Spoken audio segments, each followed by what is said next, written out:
여러분 안녕하세요. 지난 시간에 함께 디지털 세상을 이해하고 이를 바탕으로 건강한 디지털 라이프를 설계하는 방법에 대해서 알아봤죠.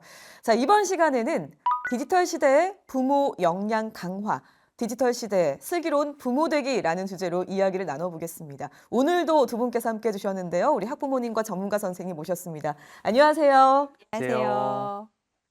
네, 두 분 오늘 자리해 주셨는데요. 일단 오늘 주제가 디지털 시대의 슬기로운 부모 되기입니다. 단도직입적으로 물어보겠습니다. 디지털 시대의 슬기로운 부모라고 생각하시나요? 참 부모 되기 힘들다라고 제가 한번 말씀드린 적 있을걸요. 네.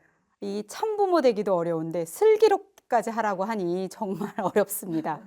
급변하는 디지털 시대에 속도를 따라가기도 불편하고 또 제 속도를 달려가는데 또 우리 아이들 디지털 네이티브라고 정신없이 달려간다고 하고 도대체 디지털 시대를 사는 부모는 어떤 방법으로 우리 아이들 끌어주면 좋을까요? 네, 많은 부모님들이 같은 고민하고 계실 거예요.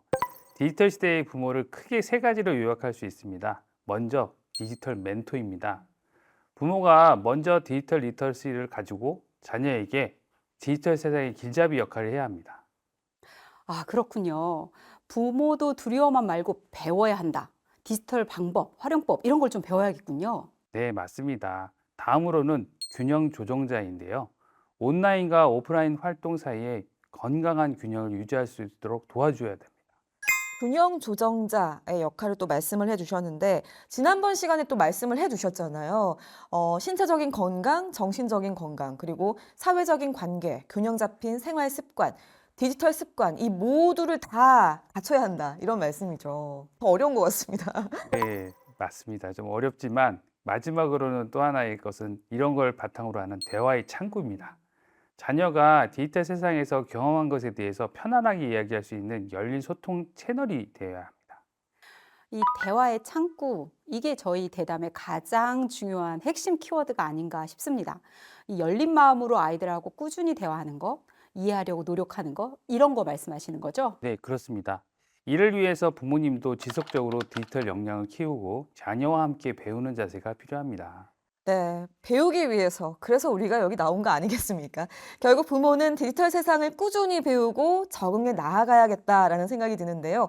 디지털 시대 부모의 역할이 점점 더 중요해지는 것 같습니다. 자, 그렇다면 이 부모의 역할이 구체적으로 어떻게 되는지 또 우리 학부모님께서 궁금해 하실 것 같아요. 이게 사실 꾸준히 대화하라고 강조해 주셨지만 이게 쉽지 않습니다. 저도 나름대로 아이랑 소통하려고 그 MBTI 이런 것도 해보고 막 노력은 하는데 뭐랄까 제가 MZ를 따라하러 갈수록 아이들하고 격이 더 생기는 그런 느낌이 나거든요. 어떻게 하면 우리 디지털 네이티브들하고 울렁증 없이 대화할 수 있을까요? 눈높이 대화 어떻게 할 수 있을까요? 네, 아무래도 세대가 서로 다른 부모와 아이들이 소통하는 거 쉽지만 않습니다. 이 디지털 세대의 소통을 위해서 세 가지 핵심 전략을 제안해 드립니다. 먼저 관심 가지기입니다. 자녀가 좋아하는 앱, 그리고 게임, 유튜브 채널에 대해서 진정하게 관심을 보이셔야죠. 관심 가지기라. 사실 이게 취향이 맞지 않으면 또 관심이 안 생기잖아요. 눈높이를 많이 맞춰야 될 것 같다는 생각이 드는데 이것도 어려운 것 같습니다. 그렇죠? 아, 저도 사실은 유튜브를 하고 우리 아이하고 열심히 대화해 보려고 하지만 애랑 채널이 아예 달라요.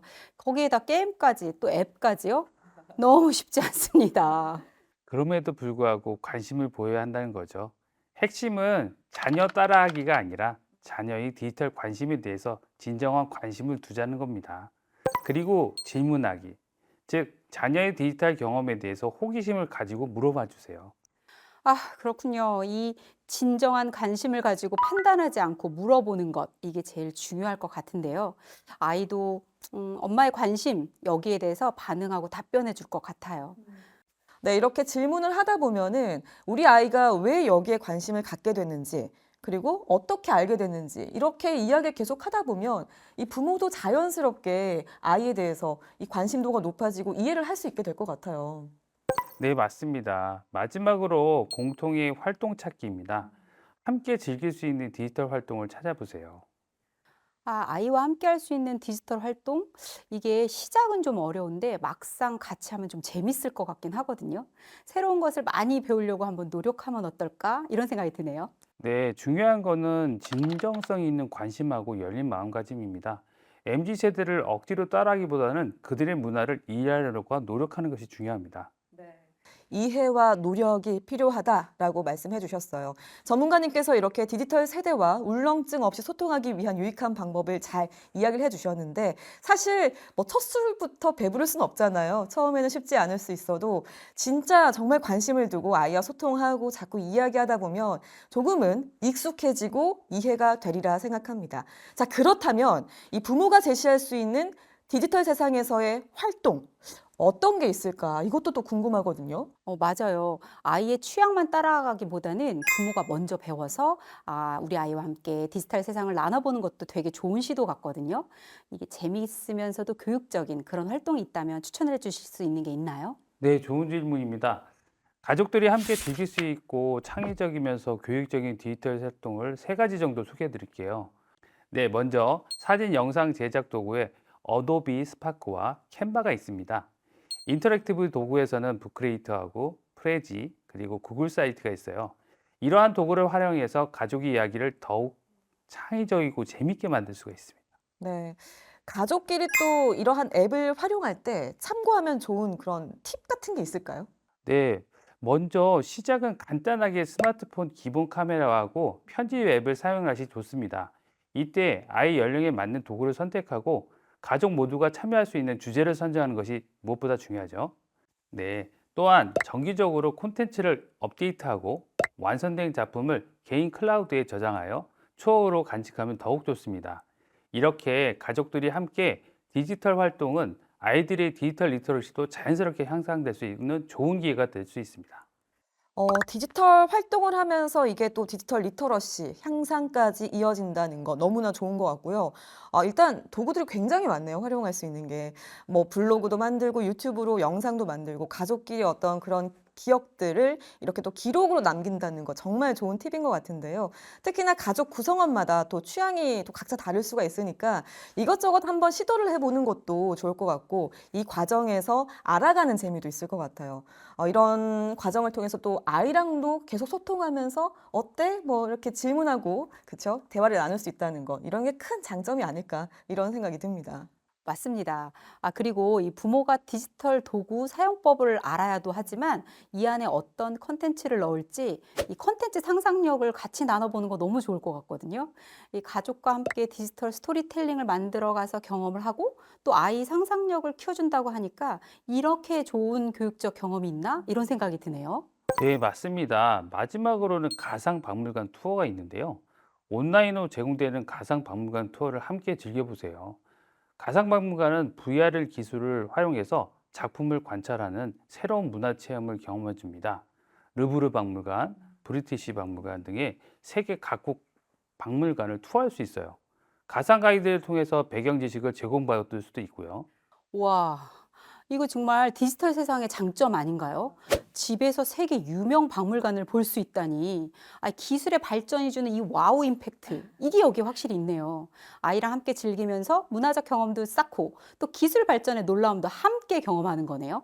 네, 이런 활동을 통해서 가족 간의 유대를 강화하고 디지털 기술에 대해서 이해를 높일 수 있습니다. 단, 시간 제한을 두고 과도한 스크린 타임을 방지하는 것이 중요하죠. 네. 이렇게 해서 또 우리가 또 중독이 되면 안 되니까 스크린 타임, 네, 또 잘 지켜야 되겠다는 생각이 듭니다. 지금까지 우리 가족이 함께 할 수 있는 창의적인 디지털 활동에 대해서 자세하게 잘 소개를 해주셨는데요. 얘기를 들어보니까 정말 다양하고 유익한 그런 활동들이 많은 것 같습니다. 저도 당장 시작해보고 싶다 이런 생각이 들고 아마 영상 보고 계시는 분들도 그런 마음이 드실 것 같은데요. 또 질문이 있으시죠? 네네. 이 디지털 세계의 장점이 아무리 커도 부모로서 가장 큰 걱정, 이거는 사이버 상에서 벌어지는 잠재적 위험 요소거든요. 현실 세계에서도 학교에서 집단 따돌림 같은 것들 때문에 두려워하고 있는데 요즘엔 이런 현상이 눈에 보이지도 않고 가해자들을 누구인지 특정할 수도 없는 그런 일들이 사이버 상에서 벌어지잖아요. 어떻게 하면 이런 위험 요소에서 우리 아이 보호할 수 있을까요? 네, 사이버 불링이 나날이 늘어남에 따라서 이에 대해서 대처하고 예방하는 게 무엇보다 중요해지고 있습니다. 사이버 불링 대처와 예방법에서 세 가지 핵심 전략을 소개해 드릴게요. 먼저 무엇보다 열린 대화 유지를 하는 겁니다. 자녀와 정기적으로 온라인에 대한 대화를 나눠주세요. 다음으로는 디지털 시민의식의 교육의 일환으로 온라인에서의 예의, 타인 존중, 공감 능력의 중요성을 가르쳐 주세요. 마지막으로 위험에 노출될 경우를 위한 증거 수집 및 신고 절차 교육을 해야 합니다. 스크린샷 등의 증거 보존하는 방법과 각 플랫폼의 불링 신고 절차를 알려주세요. 아, 그렇군요. 아니, 우리 아이도 대상이 되지 않으리라는 법은 없으니까 미리 대처하는 방법, 이걸 알려주는 게 중요할 것 같아요. 네, 예방이 가장 중요하지만 문제가 발생했을 때 즉각적인 대응도 중요합니다. 필요 시 학교나 전문가의 도움을 받는 것도 중요한 방법입니다. 네, 미리 예방도 중요하지만 대처하는 방법까지 또 잘 알려주셨습니다. 사이버 불링에 대해서 구체적인 예방 방법, 그리고 대처법 이렇게 얘기를 들어봤는데요. 사실 대화를 통해서 꾸준하게 아이들과 이야기를 나누면서 건강하게 내 아이가 정말 디지털 생활을 잘 하고 있는지 계속해서 주의 깊게 보고 관찰하고 또 이야기를 나누는 거, 관심을 두는 게 무엇보다 중요할 것 같습니다. 이제 마지막 질문인 것 같아요. 마지막 질문 한번 들어볼까요? 아니, 너무 유익한 정보를 계속 해주셔가지고 시간 가는 줄 몰랐는데 벌써 마지막 질문인가요? 아이들의 이 안전을 위해서 부모가 적절하게 디지털 사용을 모니터링 하면서도 이 아이들의 프라이버시를 존중하는 그런 센스 있는 부모가 되고 싶은데 이 두 마리 토끼 잡을 수 있을까요? 하하, 이건 참 두 마리 토끼를 잡을 수는 있죠. 디지털 모니터링 하면서 프라이버시를 존중할 수 있는 핵심 전략 세 가지와 그 구체적 방법을 짧게 소개해 드리겠습니다. 먼저 연령에 따른 접근입니다. 나이가 어릴수록 더 많은 모니터링이 필요하고요. 나이가 들수록 점진적으로 자율성을 부여하세요. 아이들이 나이에 따라 디지털 기기 관리하는 방법 중요한 것만 말씀드릴게요. 네, 7살에서 12살 해당하는 초등학생 때 이렇게 해주세요. 저학년 때는 디지털 기기를 부모님과 꼭 같이 앉아서 써주시고요. 위에 콘텐츠 차단 앱을 필수로 깔아주세요. 고학년이 되면 조금씩 혼자 쓰게 해볼 수도 있어요. 이때 주말에 30분에서 1시간 정도 자유시간을 주시면 좋고요. 부모님이 괜찮다고 하는 앱이나 사이트만 쓰게 해주시고요. SNS는 좀 아직 이르지만 최대한 대화를 통해서 제한 시간을 두시는 게 중요합니다. 13세부터 18 사이의 중고등학생 학생은 조금씩 자율성을 주시되 책임감을 알려주세요. 쉽지 않지만요. 평일 1시간에 2시간, 주말에 2~3시간 정도로 시간을 늘려주시고 SNS도 허용하되 부모님과 친구 맺기를 해주세요. 쉽지 않을 겁니다. 프라이버시를 지켜주시되 일주일에 한 번은 꼭 대화 시간을 가져주세요. 만약 문제가 생기면 야단치기보다는 해결 방법을 같이 찾아보도록 하는 게 중요합니다. 고등학교 때는 거의 자율적으로 해주시는데 늦은 시간 사용만 제한해 주시는 거예요. 이렇게 단계적으로 조금씩 자유를 늘려가면서 책임감을 키워주면서 아이들이 디지털 세상에서 똑똑하게 잘 지낼 수 있도록 해주시는 게 어떨까요? 아, 말씀해 주신 대로 연령을 고려해서 부모님이 접근하면 정말 좋을 것 같아요. 중학생이 됐다고 자율성을 외치는 우리 아이한테도 책임감에 대해서 한번 알려줘야겠는데요. 네, 다음으로는 투명성 유지입니다. 모니터링을 할 경우에 이를 아이들한테 얘기를 해주셔야 됩니다. 그 이유를 꼭 설명해 주셔야죠. 인터넷에 좋은 정보도 있지만 때때로 위험한 것도 있는데 너희는 아직 어려서 잘못된 판단을 할 수 있어. 너의 안전을 지키기 위해서 내가 방문한 사이트나 웹사이트 그리고 앱을 확인하려고 해. 이런 식으로 자녀도 받아들일 수 있는 명확한 이유를 말해주세요. 역시나 열린 대화, 이게 꾸준히 있어야 하는군요. 반복적으로 나오는 방법인 만큼 정말 중요한 요소겠어요. 네, 맞습니다.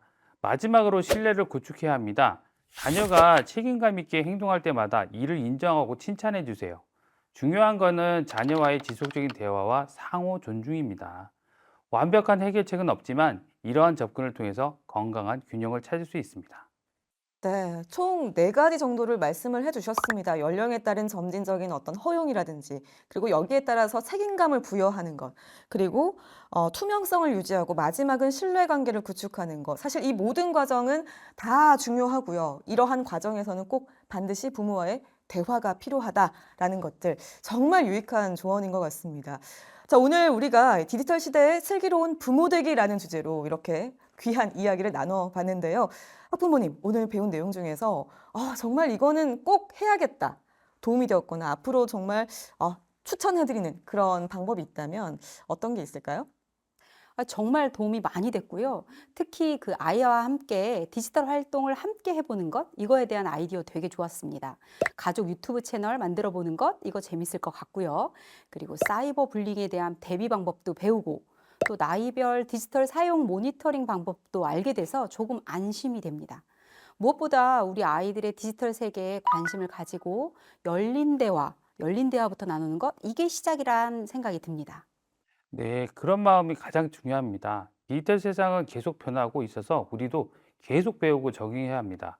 가장 중요한 것은 자녀와 열린 대화입니다. 어려움이 있어도 함께 해결하는 자세가 접근하는 것이 제일 중요합니다. 네, 결국은 이제 우리 아이와 학부모의 어떤 중요한 대화로 이렇게 또 귀결이 되는 것 같습니다. 오늘 정말 좋은 말씀 고맙습니다. 네, 사실 디지털 시대에서 이 부모의 역할은요, 굉장히 도전적이기도 하고 때로는 위기로 다가오긴 합니다만 이게 또 동시에 많은 기회를 제공을 하는 것 같습니다. 오늘 배운 내용을 바탕으로 각 가정에서 더 건강하고 긍정적인 디지털 문화를 만들어 가시기를 바라겠습니다. 자, 디지털 시대를 살아가는 우리 모두가 슬기로운 부모 그리고 디지털 시민으로 성장할 수 있기를 희망합니다. 자, 오늘도 시청해주신 여러분 고맙습니다.